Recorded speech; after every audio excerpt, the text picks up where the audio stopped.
doing things that like most people would look at me and think, she is crazy. What is she doing? Like, she probably has no fears at all whatsoever.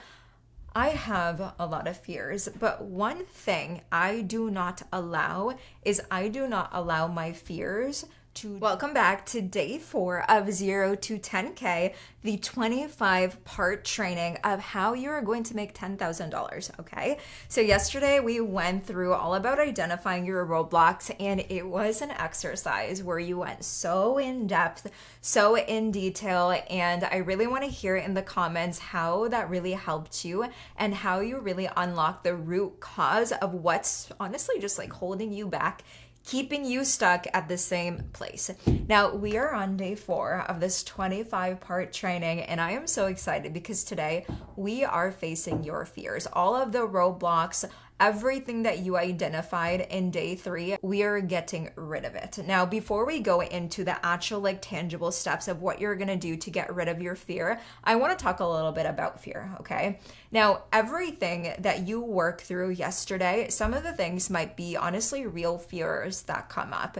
Maybe it is you fear that you might lose friends or family, or you might let people down, or you fear that if this doesn't work, then you don't really have a second option. Like, there are fears that feel honestly like really real in our life. But one thing that I have learned in my years of like being an entrepreneur and building my own business, moving clear across the country to a new state, not knowing anybody, and doing things that like most people would look at me and think, she is crazy. What is she doing? Like, she probably has no fears at all whatsoever.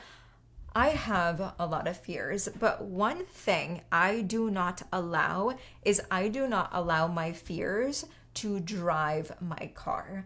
Meaning, if I am on the road to one of my goals, to one of my intentions, to one of my desires, I do not let it take control of where I'm actually headed. Now, a lot of the times people will say like fear is not real. It's just something that's like imagination in your mind. And honestly, like I want to say 85 to 90% of the time it is.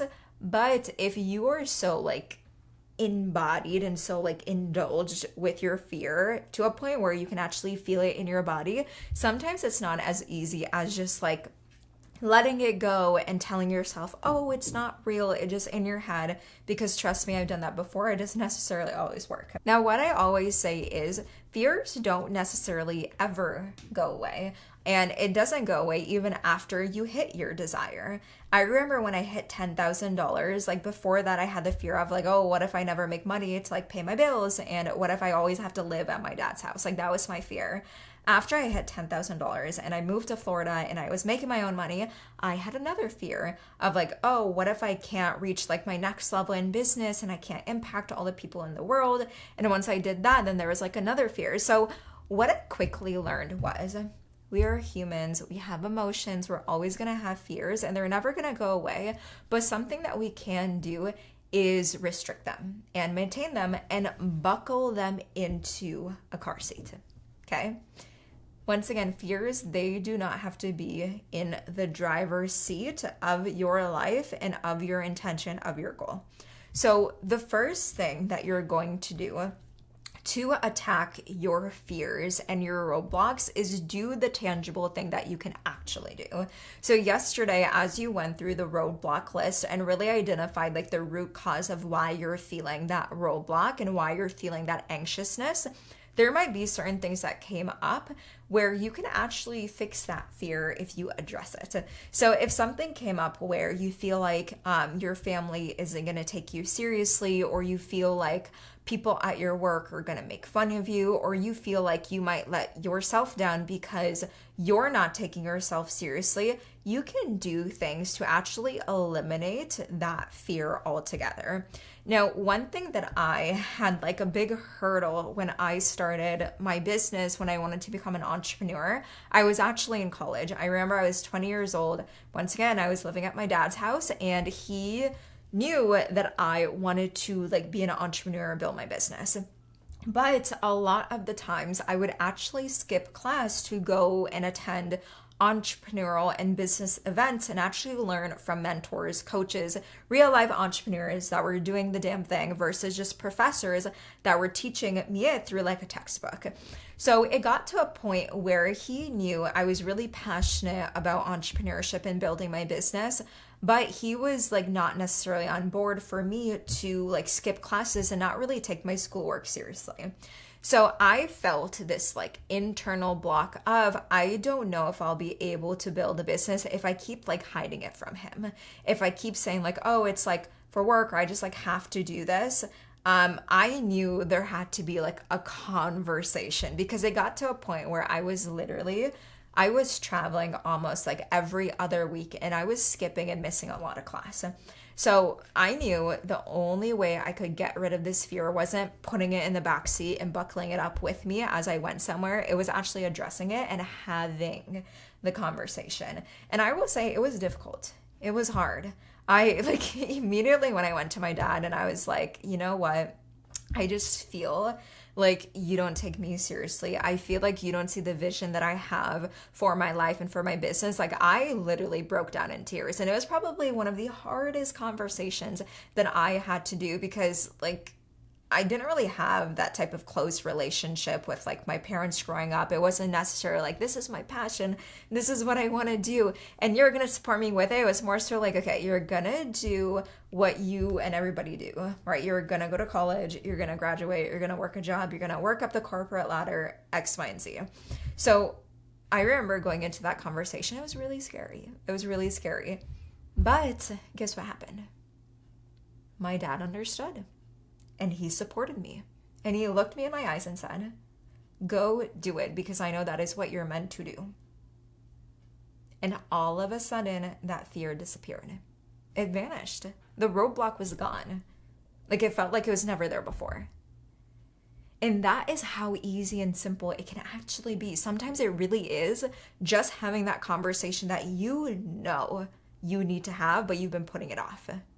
And maybe that conversation is with yourself. Maybe you need to sit yourself down and be like, look, you are the one who is in the fucking way and you need to get out of it. There's something that I do called mirror work. Well, I'll sit myself in front of the mirror and ask myself, like why?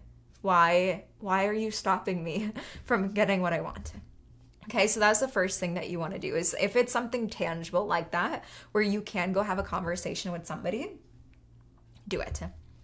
Now, the second part of this is sometimes the fears that you have, they're just like in your head, and no matter what you do, they're kind of always there. And this is where you're going to take your fear out of the driver's seat, throw it to the back seat, buckle it in, and tell the fear, hey, you're just going to be here, and that is okay. But I'm not going to entertain you. I'm not going to talk to you, and you're just going to drive along with me. And when you can actually visualize yourself, like I want you to actually close your eyes and visualize yourself taking that fear out of the driver's seat and throwing it in the back and truly like buckling it up so it does not go anywhere, right? It doesn't go back into your mind, into your brain, but you just know it's there. I promise you, you're going to feel so much better. You're going to feel so much better, because there's been so many times that I have fears in doing certain things, but I'm like, you know what? I just know it's going to be here. It's a part of it. So if it's just going to be here, might as well just like, it'll drive along with me. But that does not mean it has to dictate where I am going. Okay.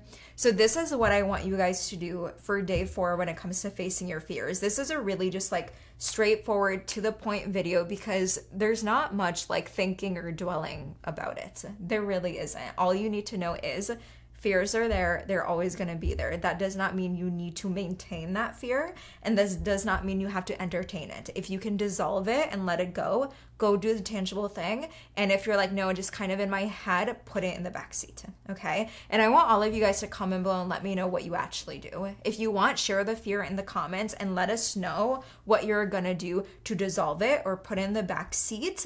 And even come back and let us know if you did actually face your fear, if you actually did have the conversation.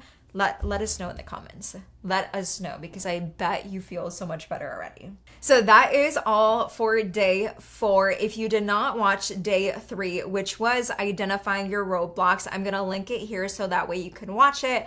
catch up with all the videos because tomorrow we are diving into day 5, which is creating your new identity. And honestly, it's one of my favorite videos. So I'll see you guys tomorrow. And until then, make sure that you stay unforgettable.